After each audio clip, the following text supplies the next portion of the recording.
네, 오늘 말씀을 함께 보도록 하겠습니다. 사무엘상 1장 9절에서 18절까지의 말씀입니다. 구약성경 사무엘상 1장 9절에서 18절까지의 말씀입니다.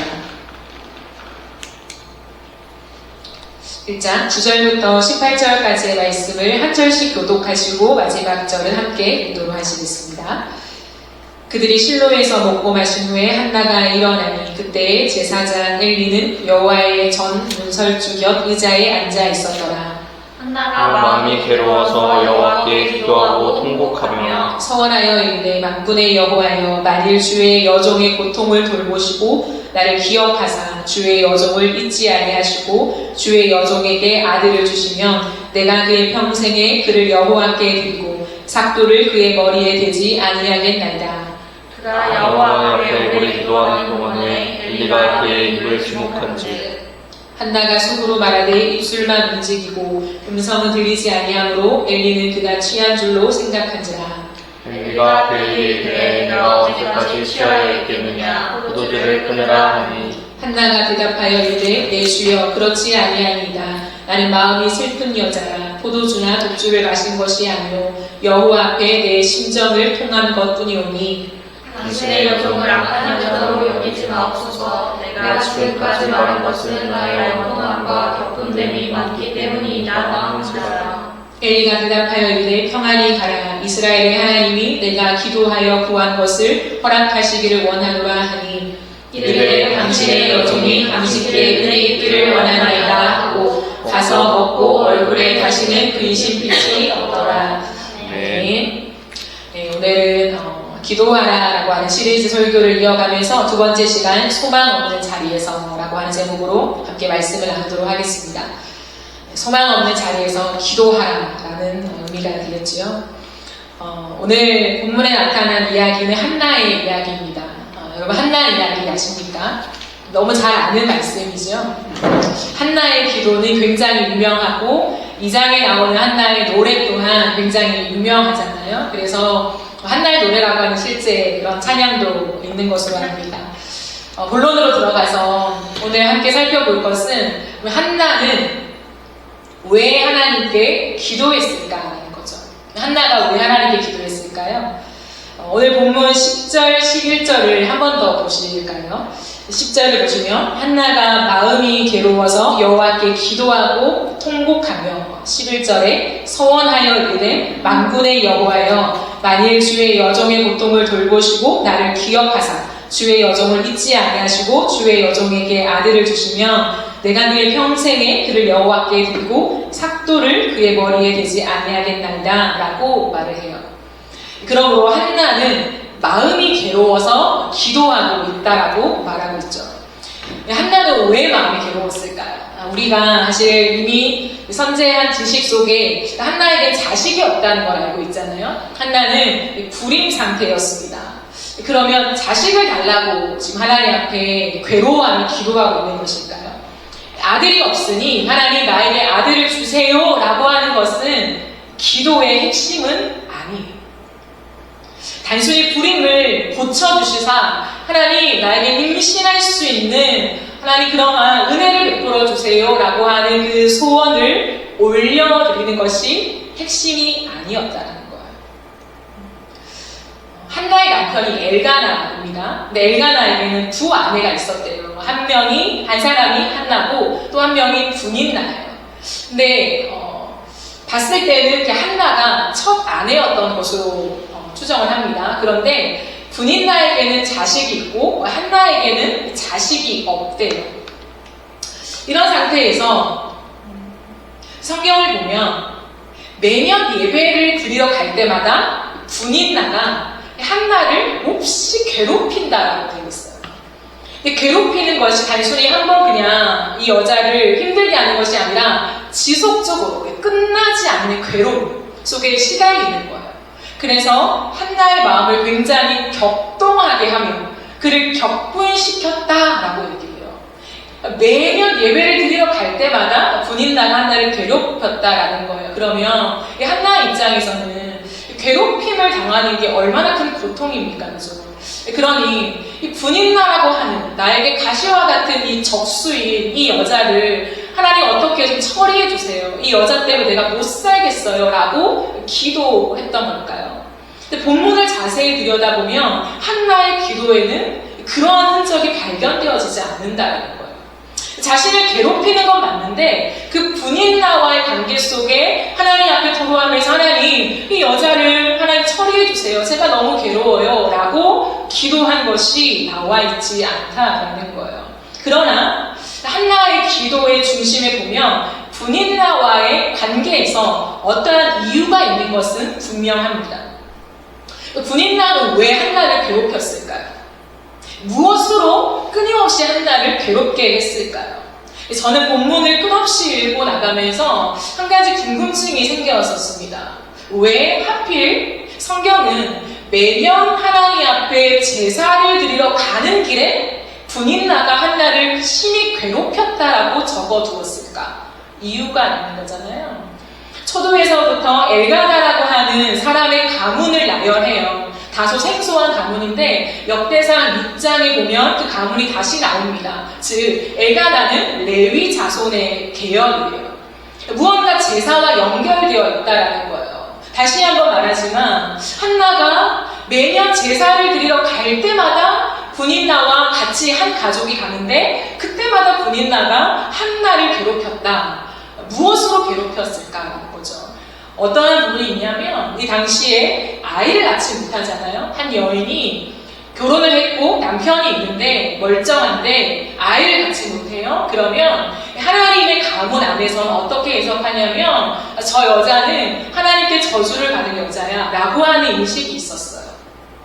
저 여자는 하나님의 복을 받지 못하는 가문이야 라고 하는 인식이 있었다라는 거예요. 그러므로 곰곰이 생각해보고 묵상해보니 매년마다 가족들이 하나님 앞에 예배를 드리러 가요. 오늘 본문에서는 명확하게 어떠한 제사라고 나와 있지는 않지만 제사를 드린 분깃을 나누어 먹었다라는 것으로 추측하는 것은 화목 제물을 드린 것으로 알 수 있습니다. 그렇게 가족이 함께 가서 예배를 드리는 그 길에 분인나가 한나를 자꾸 들쑤시는 거예요. 뭐라고요? 너는 하나님 앞에 저주를 받은 여자야. 하나님이 너를 기억하지 않으셔. 하나님이 너를 잊으신 거야. 그러니 자식이 없지. 라고 하는 말을 끊임없이 매년마다 예배를 드리러 가는 길을 했다라고 생각해 보세요. 여러분, 나는 하나님을 사랑하고 신앙이 있고 주님을 바라보는 나인데 내가 예배를 드리러 올 때마다 누군가가 너의 가정에 너에게 그런 고난이 있는 것은 못 고칠 병에 걸린 것은 하나님의 저주가 임한 거 아닐까? 하나님이 너를 잊으신 것이 아닐까? 라고 누군가가 끊임없이 얘기한다고 생각해 보세요. 그 예배하러 가는 이 마음이 얼마나 괴로웠을까요? 그러한 흐름 속에서 성경은 또 하나의 이야기를 합니다. 그것은 뭐냐면 6절에 보면 여호와께서 그에게 임신하지 못하게 하시고, 네, 앞절 끝에도 한 번 더 반복해요. 그러나 여호와께서 그에게 임신하지 못하게 하시니 라고 한다는 거예요. 성경도 아들을 낳지 못하는 불임인 사람을 향하여서 모든 것은 아니지만 어떠한 부분에서는 하나님의 개입이 있다라고까지 설명을 한다라는 거예요. 그러므로 분인나의 주장이 전혀 신빙성이 없는 주장은 아닌 것을 우리는 알 수 있습니다. 생각해 보십시오. 그렇게 분인나가 한나를 괴롭힙니다. 그러므로 분인나는 한나를 괴롭히는 그 이유에 단순히 아들이 있고 없고의 문제가 아니라는 거예요. 나는 아들이 있는데 너는 아들이 없네라고 하는 아들 자체를 말하는 것이 아니라 하나님을 들먹거리고 있다라는 것입니다. 그래서 한나는요, 9절 10절에 보시면 이렇게 나와 있습니다. 그들이 실로에서 먹고 마시는 예배를 드린 다음에요, 드디어 한나가 일어나니 라고 되어 있어요. 이것은 단순히 육체의 움직임을 말하는 것은 아닙니다. 그것을 넘어서 아주 중요한 결단을 행동으로 옮기는 것을 의미하고 있습니다. 벌떡 일어나서 10절에 보면 한나가 마음이 괴로워 여호와께 기도하고 통곡하며 라고 되어 있죠. 그러므로 이것은 하나님 앞에 자신의 마음을 쏟아내는 기도를 의미한다는 거예요. 기도가 무엇인가 라고 했을 때 기도는 하나님 앞에 내 마음을 쏟아놓는 것이라고 설명하고 있습니다. 한나가 쏟아낸 그 하나님 앞에 벌떡 일어나서 하나님 앞에 나아가서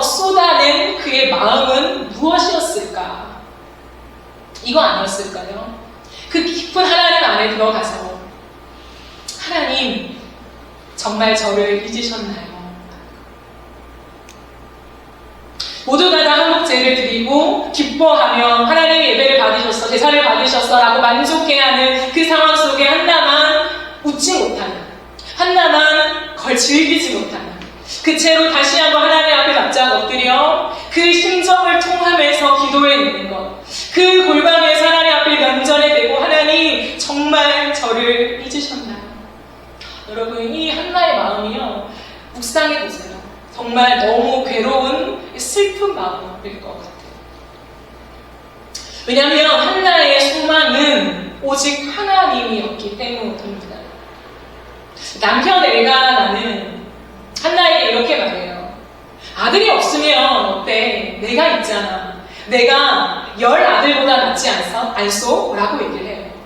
10아들보다 나으니 내 사랑이면 충분하지 않냐라는 거예요.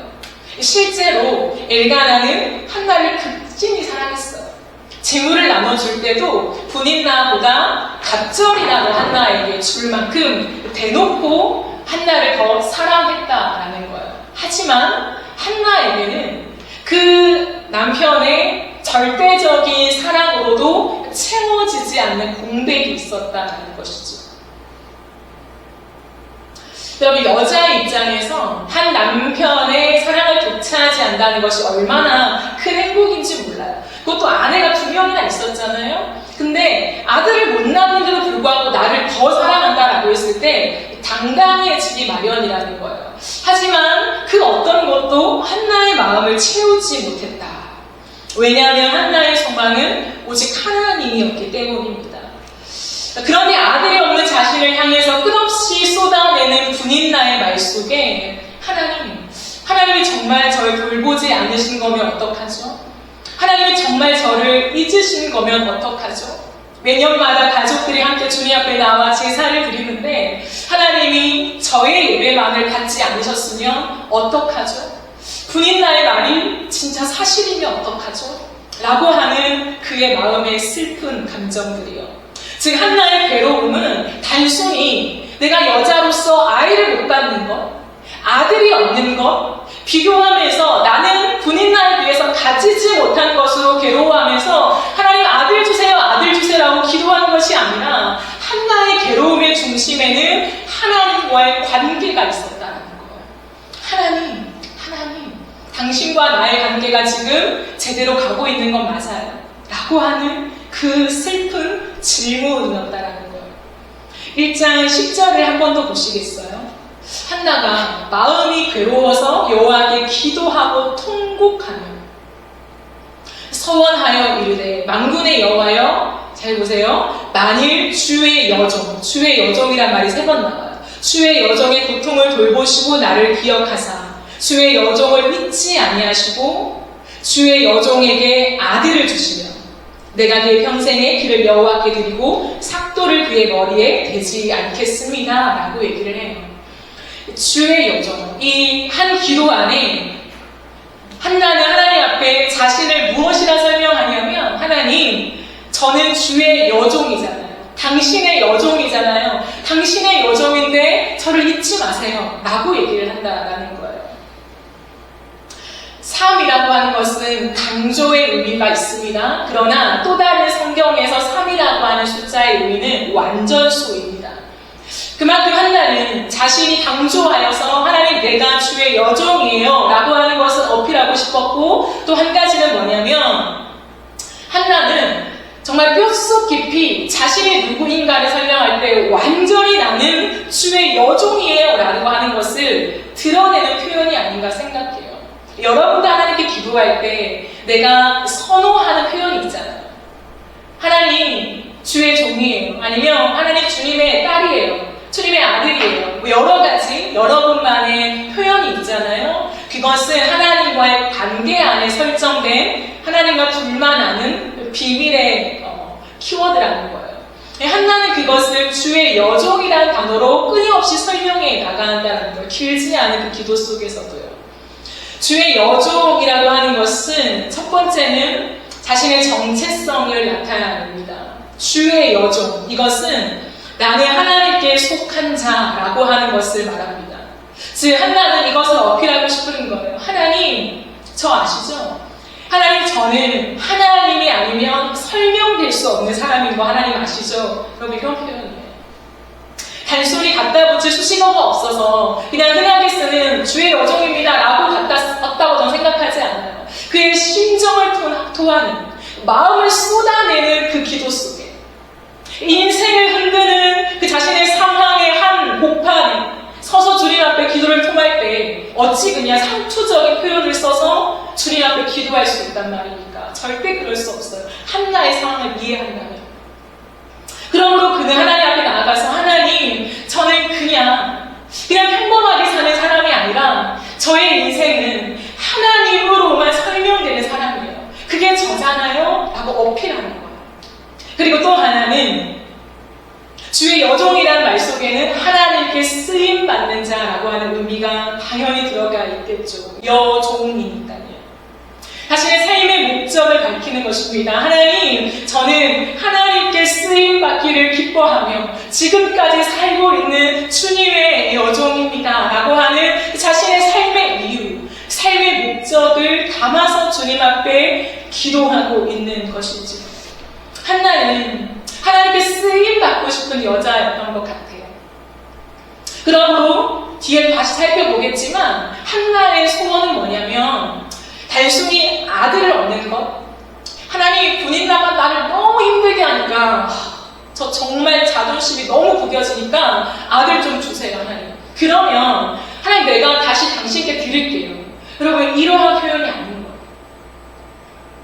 가만히 살펴보면 한나는 하나님, 당신이 주의 여종을 돌보시고 기억하여 주시사 아들을 주신다면 제가 그 아들을 하나님께 드릴게요. 나신으로 드린다는 말이거든요. 구별하여서 내가 옆에 키우고 내가 그와 함께 동행하는 것이 아니라 하나님의 성전에 하나님의 일꾼으로 드릴게요. 바칠게요. 라고 하는 나신인 서원이에요.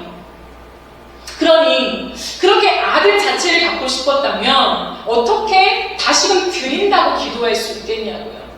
아무리 못났으면 못났지 한 어미가 어떻게 내가 너무 화가 나서 하나님 주시면 제가 하나님 내 마음이 시원할 거니까 그때 제 자존심 좀 세우고 난 다음에 하나님 가져가셔도 상관없어요. 그럼 어떤 여자가 이런 기도를 드리겠냐고요. 그건 말이 안 돼요. 그러므로 가만히 살펴보면 한나의 핵심에는 아들 자체가 아니었다는 걸 알 수 있어요. 그의 마음에는 무엇이 있냐면 하나님께 쓰임받음에 집중하고 있는데 그 쓰임받음이 나의 당대로 끝나는 것이 아니라 대를 잇는 것을 기대하고 있다는 거예요. 하나님의 큰 역사 속에서 하나님의 역사의 내일, 하나님의 역사의 미래 속에 내 가문이 하나님 있길 원해요. 내 씨가 있기를 원해요. 라고 하는 소망이 그의 여인 안에 있었다는 거예요.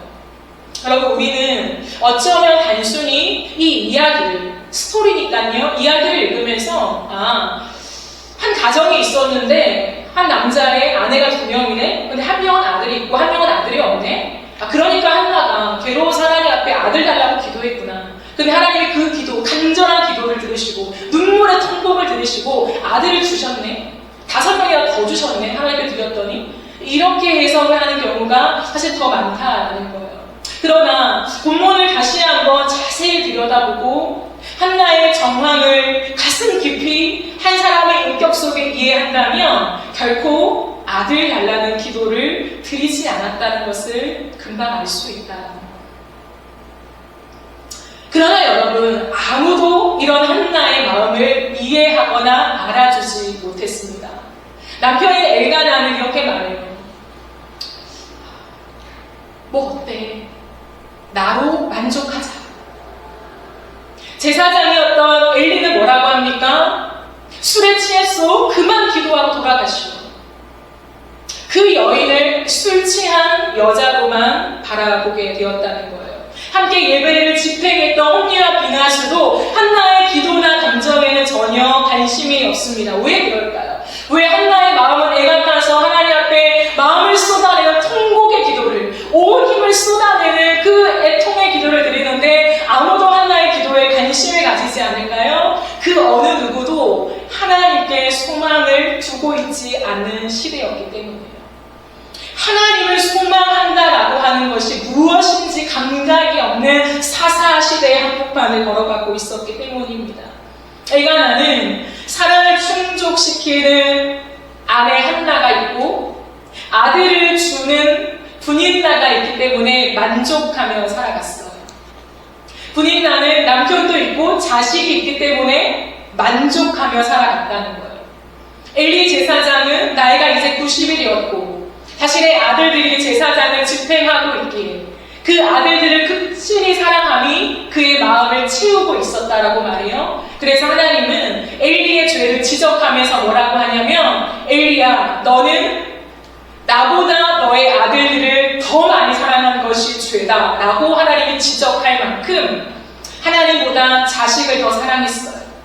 그래서 엘리의 두 아들이 하나님 앞에 정말 어마어마한 죄를 지어도 별 터치를 하지 않았답니다.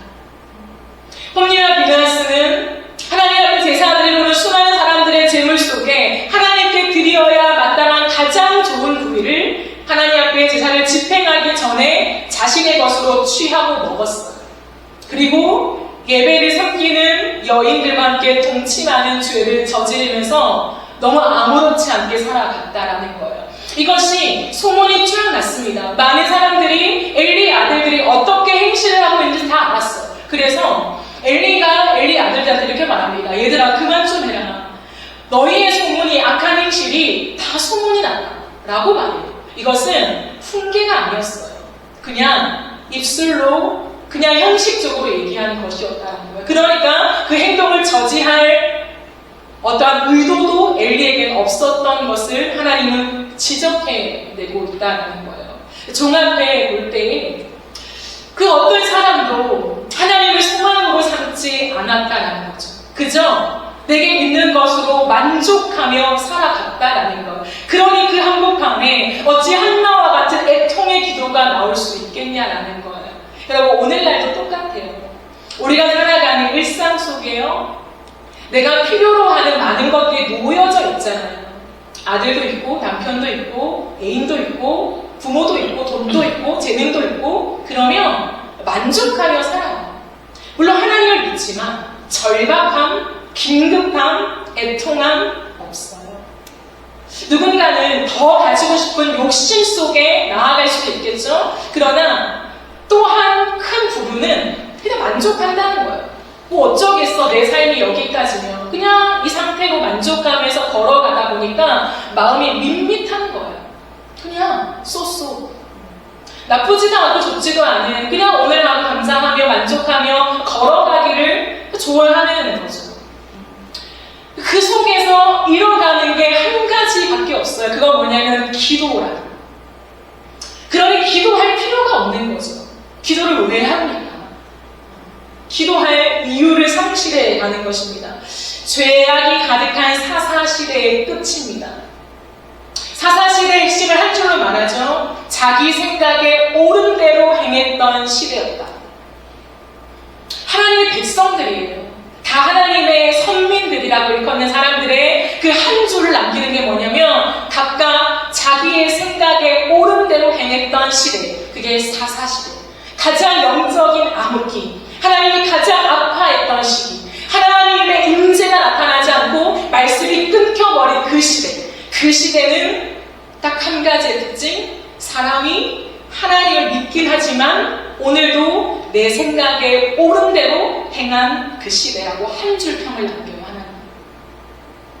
근데 그것이 하나님께는 어마어마한 악이라고 하는 거예요. 좋지도 않고 싫지도 않은 그저 오늘 주어진 일에 나는 만족하면서 조금 더 얻어지면 좋으니까 열심히 살아가는 정도? 그렇기 때문에 아들이 있으면 만족, 남편이 있으면 만족.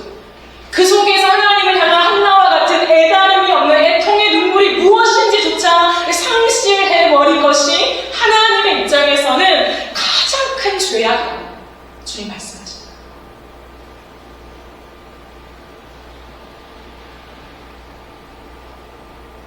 그 누구도 하나님을 소망하지 않았던 그 시대에 딱 한 사람, 한나는 하나님을 소망하는 자 자로 서 있었습니다.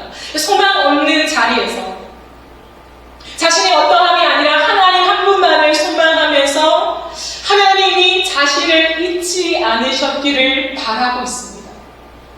그녀는 오롯이 하나님의 부재만을 두려워하면서 울고 또 울고 또 울고 있다는 거예요.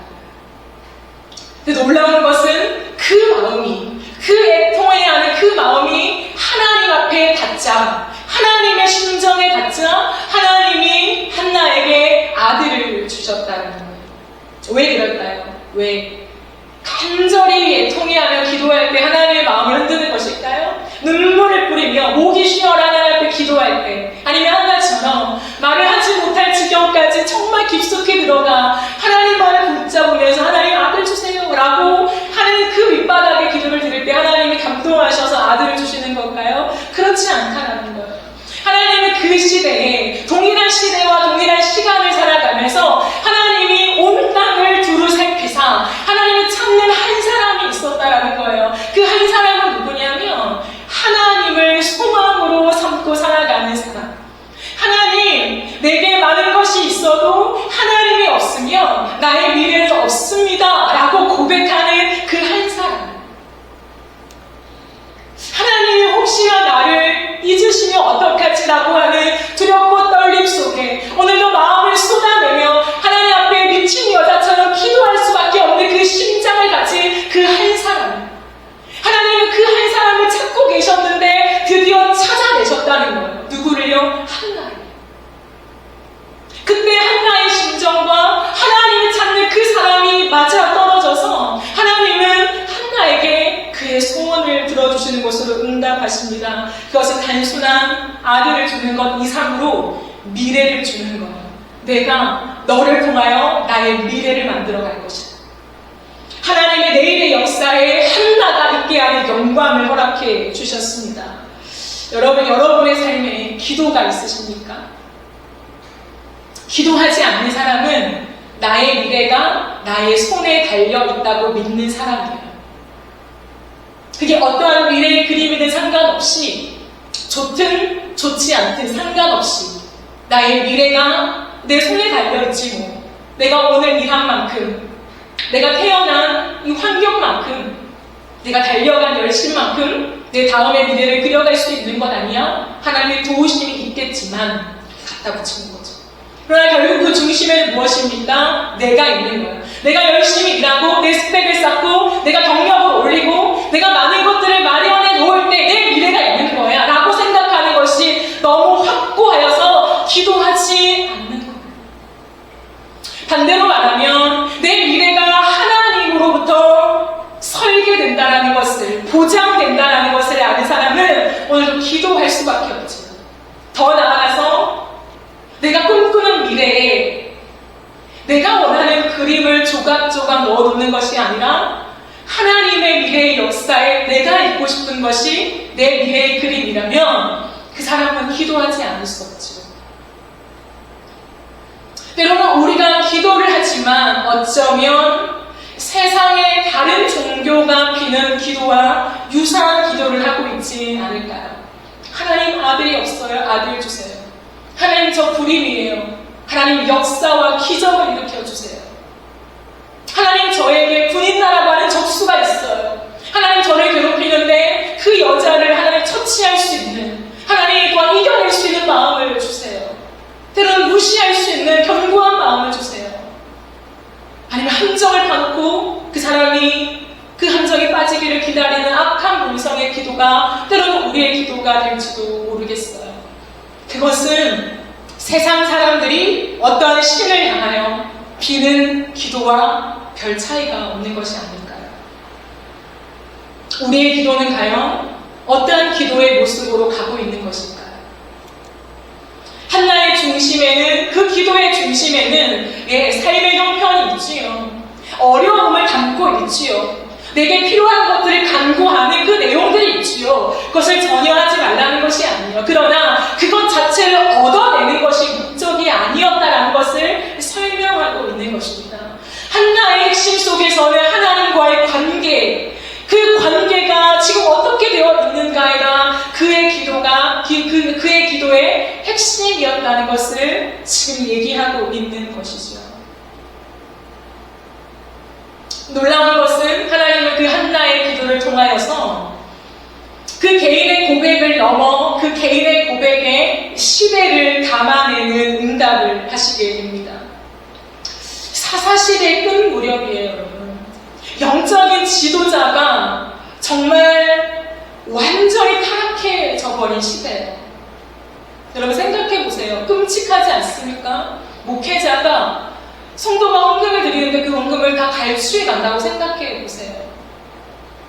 예배하러 오는 성도와 나쁜 성적인 어떠한 것들을 저지른다고 생각해 보세요. 분노가 치밀어 오르잖아요. 근데 이 당시에 엘리 제사장 가문의 모습이 그러한 모습이었다는 거예요. 하나님 앞에 예배하러 오는 사람을 내 쾌락에 맞춤으로 집어넣으면서 그것을 이용하며 살았던 사람, 그러면서도 전혀 영적인 아픔의 감각을 느끼지 못했던 사람이에요. 하나님의 말씀이 희귀한 시대입니다. 여러분 곰곰이 생각해 봐야 돼요. 하나님의 말씀이 없는 게 아니에요. 하나님의 말씀이 희귀했다 이 말은 진짜 제사장들이 말씀을 가르치지도 않고 어디를 가야 말씀을 읽을 수 있는 거야? 그러한 어떠한 유대인의 모임도 없고 그러한 것을 의미하는 것이 아니에요. 버젓이 모이는 이 모임 속에서 말씀을 읽어줍니다. 쭉. 그러나 문제는 뭐냐면 하나님이 진짜 말씀하시는 생명력 있는 말씀이 없다라는 거예요. 그럼 끔찍하지 않아요? 사사시대를 왜 사사시대라고 얘기하겠어요? 왜 그만큼의 영적인 암흑기라고 얘기하겠습니까? 믿는 사람이 그렇게 많은데 영적인 리더십들을 그렇게 많이 심어 놓으셨는데 모르는 거예요, 그것을. 영적인 행위들을 계속하고 있으니까 영적인 암흑기인지를 모르는 거예요. 말씀이 읽혀지고 있고 가르쳐지고 있으니까 영적인 암흑기인지 모르는 거예요. 제사장들이 제사를 집행하고 있고 하나님이 바로 악한 일을 했다고 해 처치하지 않으시니까 괜찮은 줄 아는 거예요. 이 시대도 유사하지 않습니까? 하나님의 말씀이 가르쳐지고 있고 수많은 사역이 행하여지고 있고 우리는 버젓이 예배를 뚜벅뚜벅 걸어가서 예배 행위를 하고 찬양으로 올려드리고 있어요. 어느 정도 끄덕이고 이해되는 수많은 말씀이 내 안에 들어왔다고 생각하고 있다는 거예요. 근데 문제는 뭐냐면 하나님은 이 시대가 말씀이 희귀한 시대다라고 평가하신다는 거예요. 그것은 뭐냐면 내 영혼을 찔러 쪼개는 하나님의 비수와 같은 말씀이 없다면 말씀이 희귀한 시대라고 주님 말씀하신다는 거예요. 말씀을 듣고 끄덕이고 그래 맞아 그것이 진리지 그것이 하나님의 길이지 라고 하는 동의는 있지만 그것이 내 삶을 찔러 쪼개며 내 삶을 변화시키는 말씀이 못 될 때 하나님 뭐라고 하냐면 말씀이 희귀한 시대다. 그렇다면 오늘날 우리에게는 말씀이 희귀한 시대입니까? 말씀이 풍성한 시대입니까? 유튜브만 봐도 수많은 정말 대단한 설교자들의 모든 예배 그리고 모든 교회의 예배들이 다 올라와 있지만 홍수시대잖아요. 말씀의 홍수시대. 근데 그 말씀 속에 내 영혼 속에 비수를 꺾는 하나님이 정말 나에게 말씀하셔서 악소리가 나며 내 삶을 돌이킬 수밖에 없는 그 말씀이 여러분의 영혼에 정말 들려주고 있으십니까? 주님은 끝없이 말씀했어요. 사사시대 때. 끝없이 벌과 주님의 복을 반복해서 주시면서 너희가 나를 버리고 너희의 소변에 오른 대로 세상이 말하는 정답이 진짜 진리라고 믿으며 걸어가는 그 길이 내가 봤을 때 최악의 죄악이야 라고 끝없이 말씀하시지만 그들은 절대 돌이키지 않았답니다.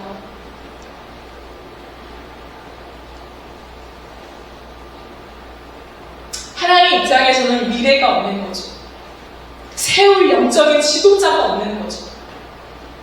지도자는 가문을 타고 오는데 아무리 시대가 변해도 하나님 마음 앞에 그 마음을 담아 쏟아낼 수 있는 지도자가 없으니 하나님 입장에서는 미래가 없는 것 아닙니까? 하나님은 그 모습을 아파하십니다.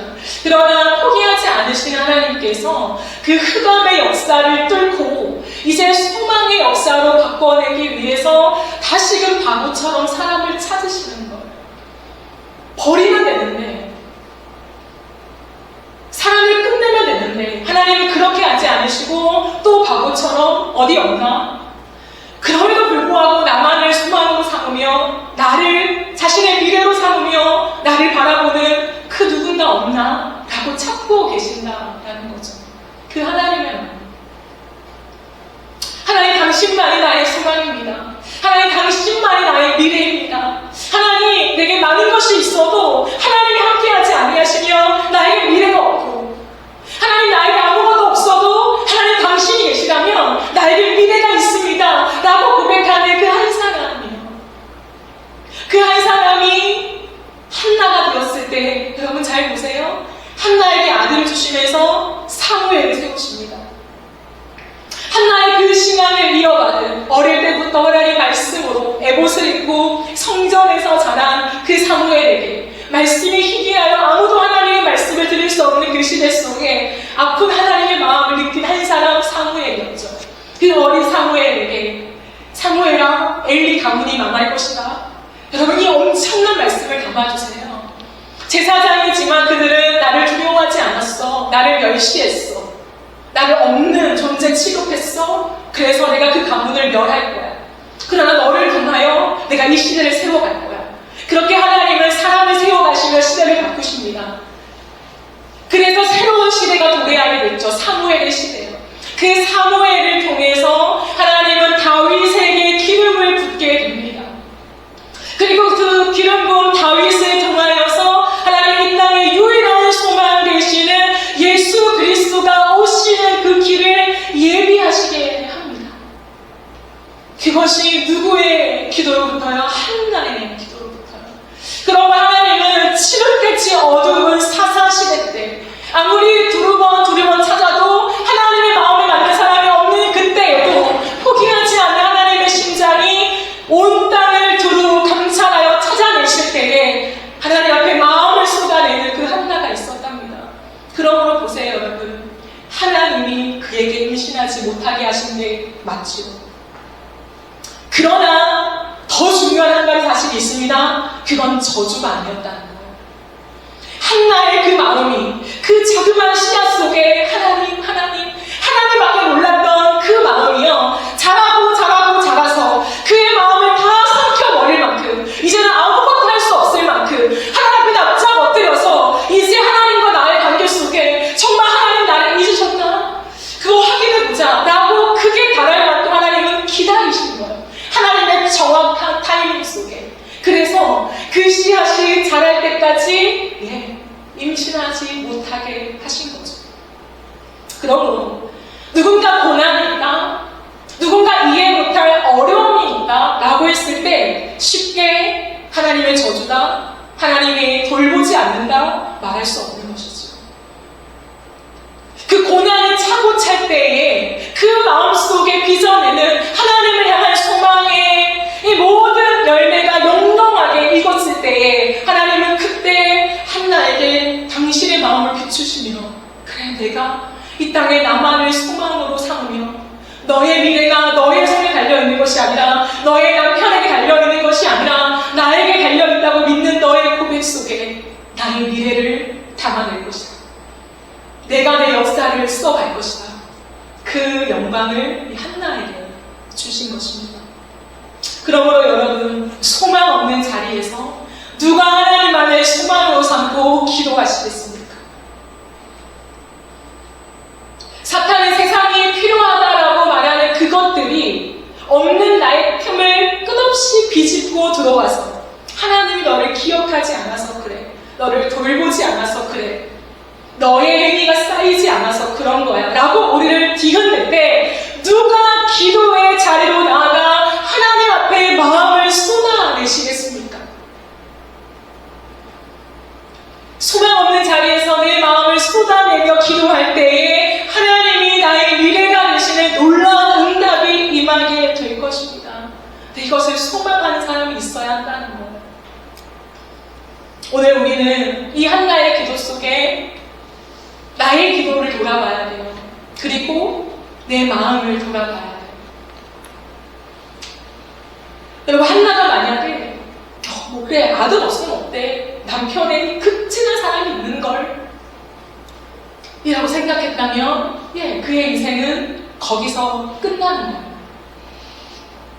하지만 끝없이 추적하며 내 마음이 채워지지 않는걸, 남편의 사랑도 나의 부유한 환경도 왜 내 마음이 채워지지 않지? 그것을 놓치지 않고 그냥 간과하거나 잊어버리거나 모르겠어, 왜 아들이 없는 거야, 몰라 라고 넘기지 않고 그것을 붙잡고 내 마음의 공백을 버텨나갈 때, 내 마음의 여백을 직면해 나갈 때 소망을 발견한다. 우리의 인생 속에 결핍이 있다면 우리가 어떻게든 채우려고 하죠. 빨리 채워야지. 세상에 그 말하는 무언가로 내 마음을 채우려고 합니다. 그렇기 때문에 진정한 소망을 경험하지 못하는 거예요. 한나는 그러지 않았다는 거예요. 끝없이 그 공백을 놔둡니다. 분인나의 그 공격을 받아요. 그냥 바보처럼 있어요, 그 여인은. 그러면서 내 마음, 나의 슬픔, 나의 상한 마음, 누가 채우나, 누가 위로하나, 어떻게 이것을 이겨낼 수 있을까? 하나님. 여러분, 이 여인의 이 깊은 마음에 그 누구도 뒤돌아볼 수 없으나 이 마음속에 끝없이 길을 걸어가도, 제사를 지내도, 사람들은 수많은 맛있는 음식을 먹고 즐거워해도 그 끝없는 마음의 공고함 속에 외치는 하나님, 나를 돌아보소서, 나를 기억하소서, 주의 여종입니다. 하나님이 아니면 설명되어질 수 없는 인생, 의미가 없는 인생입니다. 여러분, 이 떨림에 하나님을 찾아내는 이 열심, 이게 생명줄이었던 거죠. 한나에게는. 그게 있으십니까? 그 기도를 타고 하나님이 응답하십니다. 말씀을 정리하겠습니다. 사랑하는 여러분, 우리는 현재가 아닌 미래에 시선을 두어야 합니다. 하나님의 미래요. 내 미래 속에 내가 그것을 그려내려고 하는 열심이 아니라 하나님의 역사 속에 내가 함께 그 미래를 그려가고 싶은 열망이 있어야 한다라는 거예요. 그래야 현실에 안주하지 않습니다. 현실에 안주하는 것은 그리스도인의 모습이 아니에요. 현실에 안주하지 아니하고 미래를 향하여, 하나님 다음 세대를 향하여 다음을 잇는 것에 대한 그림과 열망을 가지고 나아가야 합니다. 한나가 그러했듯이요.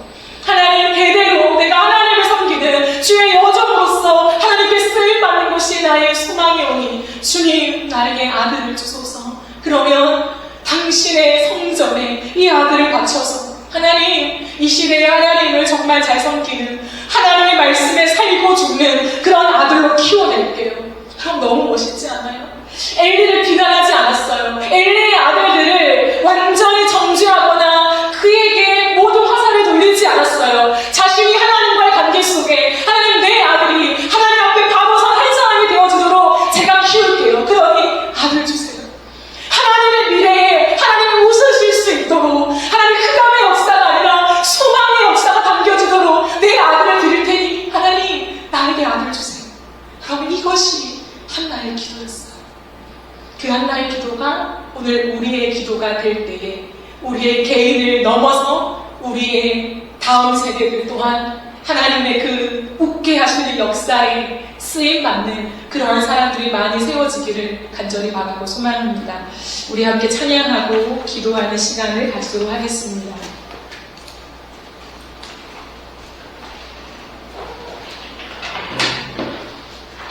이 말씀을 우리가 묵상하면서 임재라고 하는 찬양 우리가 주님 앞에 드리면서 우리의 마음을 하나님께 쏟아내며 나아갔으면 좋겠습니다.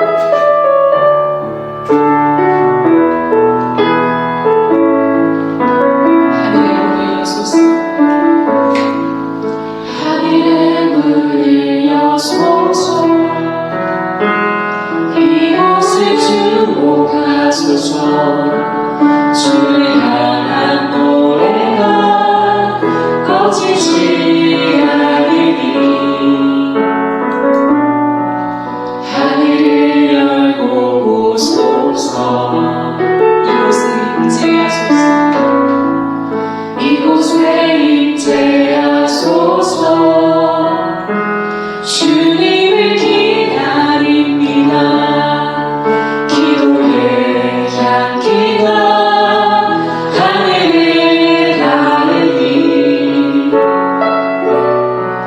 주여 임재하여 주소서. 이곳에 오셔서 이곳에 앉으소서. 이곳에서 드리는 예배를 받으소서. 주님의 이름이 주님의 이름만이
여러분들의 기도가 있으십니까? 하나님, 정말 나를 믿지 않으셨지요? 하나님, 정말 나를 기억하지 않으시는 건 아니지요? 여러분, 이 시간 우리가 주님 앞에 우리의 마음을 쏟아내며 기도합시다. 여러분, 이 시간 우리가 주여 세 번 외치며 기도하실 때에 여러분, 여러분의 각자의 모양대로 기도하시되 여러분의 진실한 마음을 통해 계시